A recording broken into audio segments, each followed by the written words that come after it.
Who here was a big Discord user until a couple of weeks ago when they announced that they were going to roll out this new age verification process?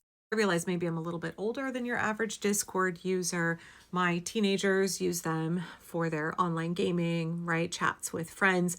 We have a family Discord that we would communicate in. I'm in a couple of different Discords for social media creators. Some of the community organizing I did was through Discord groups. I'm in a permaculture Discord group. A lot of social media creators have like their fan clubs or their private Discord for their members where they can have community spaces and chat. I don't have anything like that for me. Again, maybe speaking to the age group of folks who like my content, I have a Facebook group where fans can go and have their own conversations and I don't interfere with them. But I had used Discord pretty heavily. And then there was this notification several weeks ago, like, oh, hey, we're going to roll out this new age verification bullshit. And anywhere you're seeing that, there's the KOSA bill right now. There's a number of these.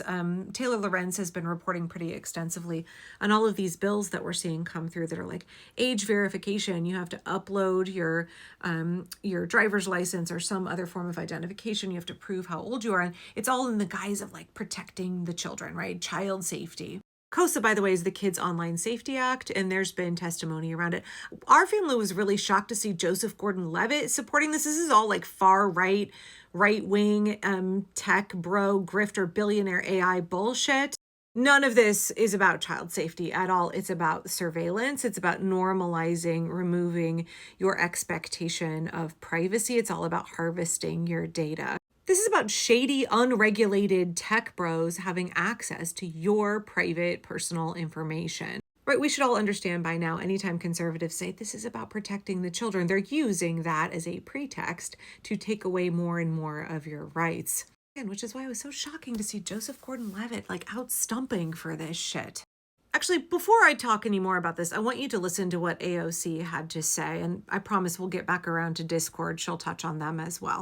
This bill, unfortunately, is a lot of some of the most cynical ways that Washington works, which is that we center, or at the top of this bill, we will talk about kids and we'll say that things are in under the guise of the safety of children.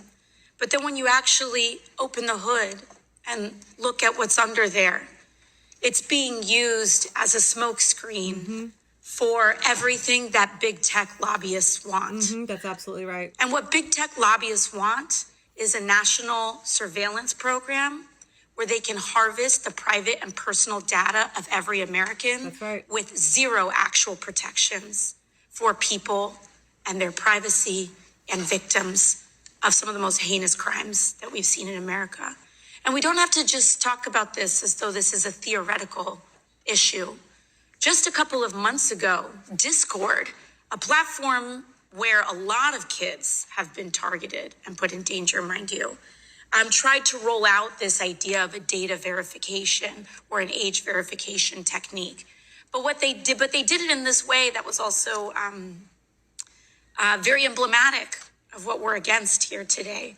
They contracted out to a third-party private company to do facial scanning of not just kids, but also adults. And mind you, Discord has over 200 million users every month. They decided to launch a teen default setting where they will lock you into a quote unquote, what they call a teen appropriate experience, which means you can't access certain content, which mind you, if you are an adult that does not opt in, you then get cordoned off into the teen experience. Explain to me how that has anything to do with children's safety. And then, if the only way to get out of that censored version is by scanning your face, but what's more shocking is that Discord made the decision to move forward with this after they had been hacked and at least 70,000 users had their data stolen. So I don't see, even on the other side of this, kids were not protected, but a lot of people's privacy was violated. And I want to, once again, express my heartfelt just condolences to all of the advocates here. And I do believe that we can both protect American safety and protect kids. This package, unfortunately, does not do that. And we want to get to a place where we of course, protect victims and ensure the privacy of every American is honored as well. Yeah, that's 100% right.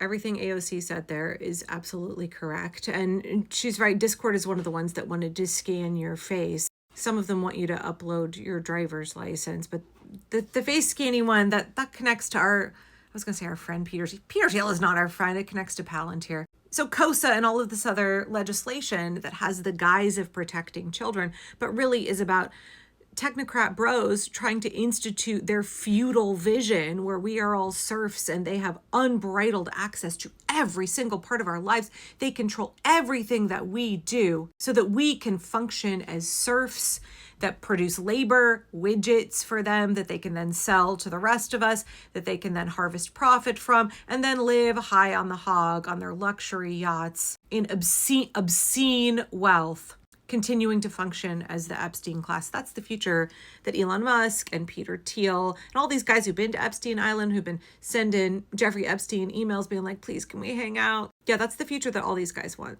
It's all about violating your privacy rights. It's not about keeping kids safe at all. These are the kind of people who are victimizing kids. Okay, so getting back to Discord, every single Discord that I'm in, they all went completely dead silent when we found out that they were rolling out this program to do this age verification, which, as AOC said, would dump adults into a teen space where you would be under the presumption that everybody there was a child, but actually they'd be adults who just didn't get their face scanned. Again, not about keeping kids safe. So we were all like, fuck no. Every group I'm in was like, fuck this shit. We all left. A bunch of us went to Signal from a number of these groups, and some of the groups just went completely dead silent. People were fleeing the platform, and gamers online were absolutely having a mentee bee. They were super, super pissed about this. Weeks and weeks of absolute backlash for Discord. It was a nightmare for them. And I'd actually been wondering how they doing as I was looking at all this KOSA stuff today. And then I saw my friend CJ Trowbridge. By the way, if you want to talk about AI stuff or learn about AI stuff, I really think you should follow CJ. I learned a ton from their account. I just saw that they posted this video. Discord has announced they are delaying age verification after a major backlash, and they are allegedly no longer going to be using the Vampire King as the person to verify everyone's ID. Last time he tried to do that, they got hacked and everybody's ID got leaked. The connection to Peter Thiel here is important because it's not just, the problem with Peter Thiel is not just that he is an evil psychopath who literally sells the blood of children and whose mistress mysteriously fell off a skyscraper the day after the husband found out about them. The problem is that he is a stupid evil psychopath. He's a person who needs everyone's ID and then immediately gets hacked and loses all of it. Like, it's not just that he's an evil psychopath, it's that he's a stupid evil psychopath. This is the problem with MAGA. They're all morons and evil psychopaths. The combination is a danger to everyone. I still think we should leave. I still think Discord is over, and I think a lot of people feel that way. Yeah, I think for a lot of us that have been using it on a really regular basis, I had some really good active chats where we shared a lot of good content and offered a lot of good support to each other. I think those are all gone. I think there's no trust left for the platform. Unfortunately, Signal doesn't function the same way. I find Signal frustrating and clunky to use. Discord was such a great platform for organizing so many different ways of communicating so much information, and it's just, yeah. You should go watch CJ's whole video because they have suggestions for what we could do instead. And remember, everything that they fuck up, everything the billionaires and the Epstein class and the fascists and the MAGA fuck up, it gives us a chance to create something different.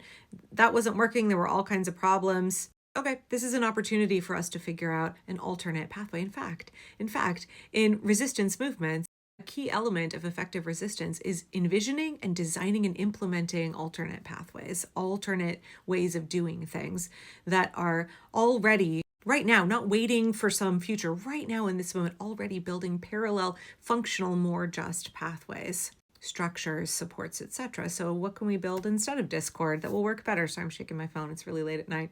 KOSA, not about protecting kids. Discord, I think they done fucked themselves. Oh, and also remember Kamala Harris, one of the most comprehensive privacy laws to protect our data from the government and businesses. And we didn't pick that, but we should pick that in the future. We should pick that. We should insist on it.